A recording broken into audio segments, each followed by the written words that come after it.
वाले भी Mercute बाहर हैं TG. और ट्यूशन की भी छुट्टी है। आज तो अकेले होने का पूरा फायदा उठाऊंगा। ही। अडल्ट वेबसाइट्स और एडल्ट कंटेंट ये एक ऐसी चीज़ है जिसे हम काफ़ी अच्छी तरीके से जानते हैं और लाइफ में एक ना एक बार तो आपने भी ये वेबसाइट्स जरूर विजिट की होंगी। नहीं की डेटा ये शो करता है कि वर्ल्ड की टॉप एडल्ट फिल्म वेबसाइट पर हर महीने 13 बिलियन विजिट्स आते हैं और जो सेकंड टॉप वेबसाइट है उस पे 9 बिलियन विजिट्स। अब कोई अग्री करे या ना करे, लेकिन लाइफ में एक ना एक बार तो सबने ये वेबसाइट्स जरूर विजिट की हैं। आज के समय जब आप ये वीडियो देख रहे हो तब हर एक सेकंड में around 28,000 users adult content consume कर रहे हैं और आपको जानकर हैरानी होगी, लेकिन हर एक सेकंड में इस कंटेंट के ऊपर अराउंड 2.5 लाख रुपए स्पेंड किए जाते हैं सिर्फ इंटरनेट पर। हमारे लिए ये सब सिर्फ चंद कुछ वेबसाइट्स हैं जिन्हें हम अपने सेल्फ सेटिस्फैक्शन के लिए यूज करते हैं, लेकिन ये जो 10 सेकंड का प्लेजर आता है ये फ्री में नहीं मिलता। इस इंडस्ट्री के पीछे काफी कुछ ऐसा चलता है जिसे जानने के बाद शायद आप खुद एडल्ट कंटेंट कंज्यूम करने का रिग्रेट करोगे। Technology is giving more people, mostly men, easy access to pornography. First exposed to porn when I was 8 years old. It's a multi-billion-dollar industry that Years later, as an adult, the effects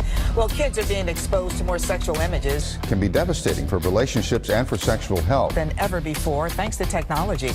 आज internet पे 4 million से भी ज्यादा adult sites मिल जाएंगी जो कि पूरे internet का 12% कवर करती हैं। अब भले कॉर्नहब, फेक टैक्सी, ब्रेजर्स या फिर जितनी भी एडल्ट साइट्स आज तक आपने सुनी होंगी, इन सब को सिर्फ एक ही कंपनी ओन करती है। यानी कि पूरी एडल्ट फिल्म इंडस्ट्री के पीछे सिर्फ एक इंसान का हाथ है जो अपनी आइडेंटिटी को भी काफी ज्यादा सीक्रेट रखना पसंद करता है। सो आज इस पूरे एम्पायर को ब्रेक डाउन करेंगे और जानेंगे ये जो 5 सेकंड का प्लेजर सबको मिलता है इसकी क्या कॉस्ट होती है, इंडस्ट्री के बैकएंड में क्या चलता है और इस कंटेंट को प्रोड्यूस करने के लिए कितने लोगों का सैक्रिफाइस है और साथ ही में आपके माइंड पर इसका क्या इंपैक्ट पड़ता है। अर्ली 2000s में जब इंटरनेट मेन स्ट्रीम नहीं हुआ करता था तब हर तरीके के कंटेंट को देखने के लिए लोग सीडीज या डीवीडीज का यूज किया करते थे। अब चाहे वो मूवीज, टीवी शोज या फिर एडल्ट कंटेंट ही क्यों ना हो, उस वक्त एडल्ट फिल्म डिस्ट्रीब्यूशन में एक कंपनी टॉप पर थी जो डीवीडीज के थ्रू इस कंटेंट को सेल किया करती थी।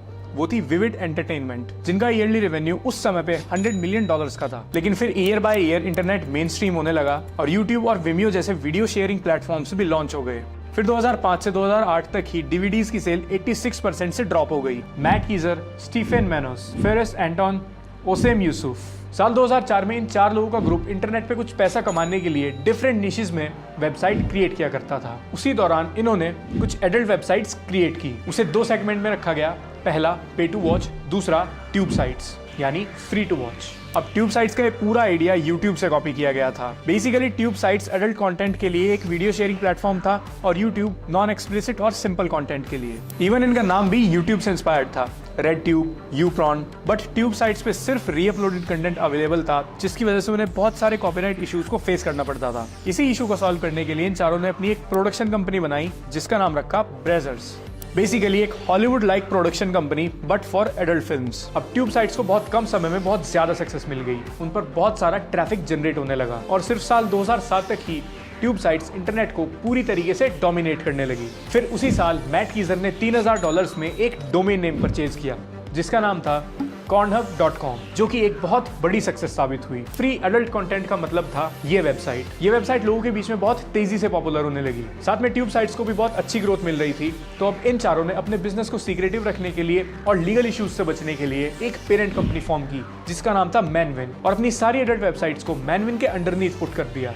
लेकिन फिर भी साल 2010 में कुछ इंटरनल डिस्प्यूट्स के कारण उन्हें अपनी ये सारी एडल्ट वेबसाइट सेल करनी पड़ी और इन्हें खरीदा फेबियन थिलमैन ने। फेबियन मैनसेफ कंपनी का ओनर था जिसके अंडर प्लेबॉय और वेबकैम जैसी और भी बहुत सारी एडल्ट वेबसाइट्स आया करती थी और अब उसके पास कॉर्नहब, ब्रेजर्स और बाकी की ट्यूब साइट्स भी आ चुकी थी। यानी कि दुनिया में जितना भी एडल्ट कंटेंट अपलोड होगा उसका सिर्फ एक ओनर था, फेबियन थिलमैन। प्रोफेशन वाइज वो एक सॉफ्टवेयर इंजीनियर था जिसने next generation affiliate tracking software develop किया था, जो सॉफ्टवेयर ये ट्रैक करता था कि कितने यूजर्स ने वेबसाइट के एड्स और बैनर्स पर क्लिक किया है और उसके बेसिस पे कमीशन कैलकुलेट किया जाता था। उसी सॉफ्टवेयर से कमाए हुए पैसों से फेबियन थिलमैन ने सारी एडल्ट वेबसाइट्स को ओन करना स्टार्ट किया।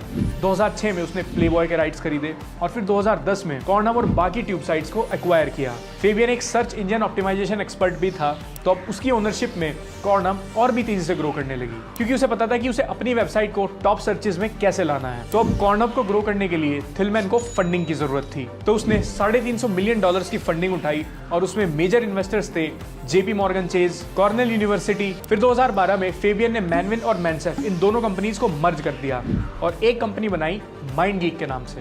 अब जितनी भी एडल्ट वेबसाइट्स हो या उनका प्रोडक्शन हो, वो सब एक कंपनी के हाथ में था जिसका नाम था माइंडगीक। लेकिन ये कंपनी सीक्रेटली सारे एडल्ट कंटेंट को ओन किया करती थी।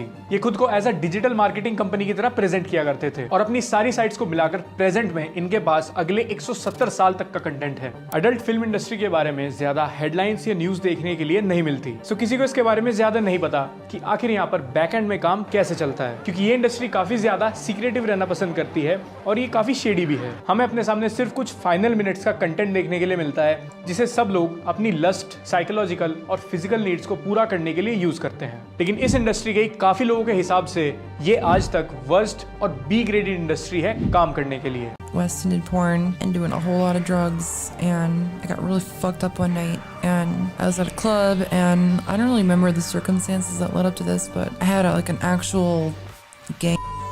सबसे पॉपुलर वेबसाइट के ऊपर ट्रैफिकिंग के थ्रू अपना प्रॉफिट जनरेट करने का एलिगेशन भी लगा है, इवन प्रूव हुआ है। और स्पेशली साल 2024 एडल्ट फिल्म इंडस्ट्री के लिए एक काफी स्ट्रेंज ईयर रहा है, जहां बहुत सारे फिल्म स्टार्स मिस्टीरियसली गायब हुए हैं। अब इंडस्ट्री के कुछ जाने माने नाम जैसे कि सोफिया लियोनी, जिनकी 26 साल की उम्र में डेथ हो गई और उसका रीजन था इंडस्ट्री से हुआ एक्सप्लॉयटेशन, और कुछ सोर्सेज के अकॉर्डिंग उनकी डेथ के पीछे का कारण ड्रग ओवरडोज था। एमिली विलियम्स को लेकर भी सेम न्यूज है। Also Thaina Fields ended her life due to drug overdose and mental tortures. तो अब सवाल ये है कि यहाँ पर किस तरीके के टॉर्चर और एक्सप्लॉयटेशन की बात हो रही है। अब ऑब्वियसली ये तो नाम से पता चलता है कि एडल्ट फिल्म इंडस्ट्री काम करने के लिए कितनी ज्यादा फिल्दी होगी। वहां पर बहुत ही अपलिफ्टिंग और पॉजिटिव वर्किंग एनवायरनमेंट नहीं हो सकता। अब इसका आंसर दिया लाना रोड्स ने, जो कि इंडस्ट्री की टॉप परफॉर्मर है। उन्होंने अपने एक इंटरव्यू में बताया कि किस तरह उन्हें एक्सट्रीम एक्टिविटीज करने के लिए फोर्स किया जाता था और एडल्ट इंडस्ट्री में उनका एक्सपीरियंस बहुत ज्यादा ह्यूमिलेटिंग था और ऐसा किसी एक के साथ नहीं हुआ, ये हर किसी का एक्सपीरियंस है। एक्सप्लिसिट एक्ट्स परफॉर्म करने के लिए उन्हें अपनी कॉन्शियसनेस खोनी पड़ती है। जितने भी एक्ट्स हम लोग फिल्म्स में देखते हैं वो ज्यादातर ड्रग्स या अल्कोहल के इन्फ्लुएंस में रहते हैं और इसी वजह से बहुत सारे एडल्ट फिल्म स्टार्स की एक यंग एज में ही डेथ हो जाती है। लेकिन फिर भी हर साल इतने सारे एक्टर्स और एक्ट्रेसेस इस इंडस्ट्री का हिस्सा क्यों बनते हैं? इसका मेजर रीजन है इंडस्ट्री की ग्रोथ और मोनेटाइजेशन। बहुत ही कम समय में ज्यादा फाइनेंशियल सपोर्ट मिलता है और सब एक्टर्स यहाँ पर अपनी मर्जी से नहीं आते। मेजॉरिटी लोगों को यहाँ पर फोर्सफुली ट्रिक करके एंटर कराया जाता है, यानी उनसे एक्चुअल काम के बारे में डिस्क्लोज नहीं किया जाता। एक adult website Girls Do Porn के ओनर मैथ्यू इजेक और माइकल प्रैट को 14 साल के लिए प्रिजन में भेजा गया, क्योंकि ये लोग इंटरनेट पर क्लोथिंग मॉडलिंग जॉब्स का एडवर्टीजमेंट चलाया करते थे और इन्हीं एड्स के थ्रू गर्ल्स को हायर करने के बाद उन्हें एडल्ट फिल्म्स में काम करने के लिए फोर्स किया जाता था। इन्होंने इवन कुछ रिप्रेजेंटेटिव गर्ल्स को भी हायर कर रखा था, जो एड्स के थ्रू आई मॉडल्स को कन्विंस करने का काम किया करती थी कि ये जो फिल्म शूट हो रही हैं, इन्हें कहीं पर भी डिस्ट्रीब्यूट या फिर अपलोड नहीं किया जाएगा। लेकिन फिर ऐसा नहीं होता था। इन वीडियोस को पूरे इंटरनेट पर डिस्ट्रीब्यूट किया जाता था और इन लोगों ने 100 वीडियोस के थ्रू $17 मिलियन का प्रॉफिट भी जनरेट किया था। फिर कुछ विक्टिम सामने आए, इन पर एक केस फाइल किया गया और इन दोनों ओनर्स को 14 साल की सजा हुई। एक वुमेन जिसके वीडियो पर 300 मिलियन से ज्यादा व्यूज थे, उसने कहा, "That ad seemed harmless, but it wrecked my life. I was robbed of my privacy, my dignity, and peace of mind. I was once viewed as a beautiful, fun-loving, strong woman and a daughter my parents were proud of, but Mr. Wolf shattered who I was." और same ही allegations Pornhub पर भी लगे थे। इस platform पर भी बहुत सारी गर्ल्स की कंसेंट के बिना उनका वीडियो अपलोड हुआ। Pornhub markets itself as a mainstream site for adult content, attracting 130 million users a day, which, by the way, is reportedly more than Netflix or Amazon. More than 30 women are now suing Pornhub's parent company, MindGeek. They accuse it of exploiting them for profit, posting and promoting graphic videos of revenge, even child, all in an effort to drive up revenue. Even बहुत सारे ऐसे लोग जिनकी videos को इस platform पर उनकी will के अगेंस्ट शेयर किया गया, उनकी कंप्लेंट्स के बाद भी माइंडगीक ने इस चीज पर कोई एक्शन नहीं लिया। ट्विटर पर #shadowdownpornhub और जैसे ट्रेंड्स भी चलाए गए और जब ज्यादा आउटरीच हुआ तो कैनेडियन पार्लियामेंट ने माइंडगीक पर एक इन्वेस्टिगेशन शुरू कर दी। मेजर क्रेडिट कार्ड कंपनीज और पेमेंट गेटवेज ने भी Pornhub के साथ अपना टाई अप खत्म कर दिया। NSOAC ने Pornhub की पेरेंट कंपनी माइंडगीक को ऐसे 1 करोड़ वीडियोस को रिमूव करने के लिए फोर्स किया। ये सारे वही वीडियोस थे जो नॉन कंसेंशुअली अपलोड किए गए थे या फिर इनका लिंक कहीं ना कहीं ट्रैकिंग से था। फिर फाइनली कैनेडियन पार्लियामेंट कमेटी ने भी Pornhub के अगेंस्ट एक एक्शन लिया और एक रिपोर्ट रिलीज की जिसमें उन्होंने पोर्नहब को ऐसा कंटेंट प्रमोट करने के लिए एक्यूज किया जिसमें फोर्सफुल एक्ट्स इन्वॉल्व थे और फ्यूचर में एज, कंसेंट वेरीफाई करना, प्रॉपर ऑब्लिगेशंस लगाने का भी ऑर्डर दिया गया। साथ में प्रॉपर ऑडिट करने के लिए भी कहा गया। पोर्नहब पर ऑलमोस्ट हर साल 4 मिलियन फोटोज और वीडियोस अपलोड होते हैं और इतने सारे कंटेंट को माइंड के कुछ एम्प्लॉयज मैनुअली ऑडिट किया करते थे। अडल्ट कंटेंट बहुत बड़े नंबर्स में अवेलेबल है और होगा भी क्यों नहीं, क्योंकि इसे कंज्यूम करने वालों का नंबर बहुत ज्यादा हाई है।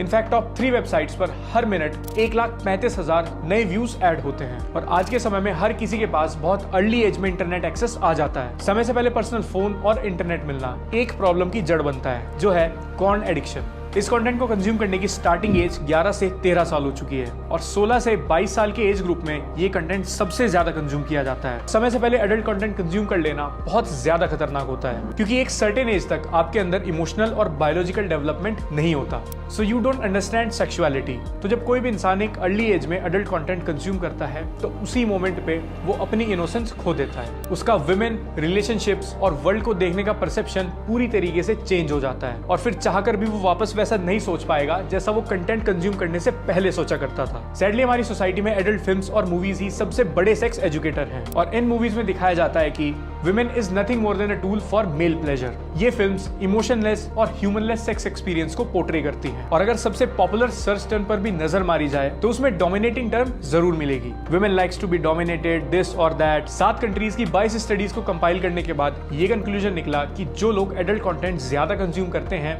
उनमें फिजिकल एग्रेशन ज्यादा होता है। इस चीज का एडिक्शन एक एंडलेस लूप की तरह है। एक बार इस लूप में आने के बाद बाहर निकल पाना ऑलमोस्ट इम्पॉसिबल है। एक रिसर्च ये शो करती है कि व्हाइल वॉचिंग एडल्ट मूवीज हमारा ब्रेन 4 गुना डोपामीन रिलीज करता है। हर एज में ये एडिक्शन खतरनाक हो सकता है, लेकिन स्पेशली अर्ली एजेस में ज्यादा डेंजरस क्यों है? अब देखो, हमारे फोरहेड में फ्रंटल एरियाज होते हैं जो इस जजमेंट में इंपॉर्टेंट रोल प्ले करते हैं कि हमें कितने अमाउंट में प्लेजर चाहिए। जब हमारे माइंड में डोपामीन ड्राइव हिट करती है जो कि हमें कोई भी ऐसी एक्टिविटी करने के लिए मोटिवेट करती है जिससे कि हमें प्लेजर मिलता हो, तब ये फ्रंटल एरियाज उसी ड्राइव को कंट्रोल करने का काम करते हैं। एक तरफ डोपामीन ज्यादा की डिमांड करता है और दूसरी तरफ ये फ्रंटल एरियाज हमें उस चीज के बारे में रैशनली सोचने के लिए फोर्स करते हैं। लेकिन अर्ली एज में ये फ्रंटल जजमेंटल वायलेशन एरियाज पूरी तरीके से डेवलप नहीं हो पाते। सो एक टीनेजर के माइंड को ये नहीं पता होता कि उसे एक्चुअल में कहाँ रुकना है। तो जब वो इस अडल्ट कंटेंट के वर्ल्ड में एंटर करता है तो उसके बाद में उसकी डिमांड बढ़ती चली जाती है और फिर ये चीज उसके फ्यूचर रिलेशनशिप्स को भी अफेक्ट करती है। रियल लाइफ में भी इंसान उन्हीं चीजों को फैंटेसाइज करने लगता है जो कि वो उन फिल्म्स में देखता है। कहना काफी आसान है, लेकिन इस एडिक्शन पर कंट्रोल पाना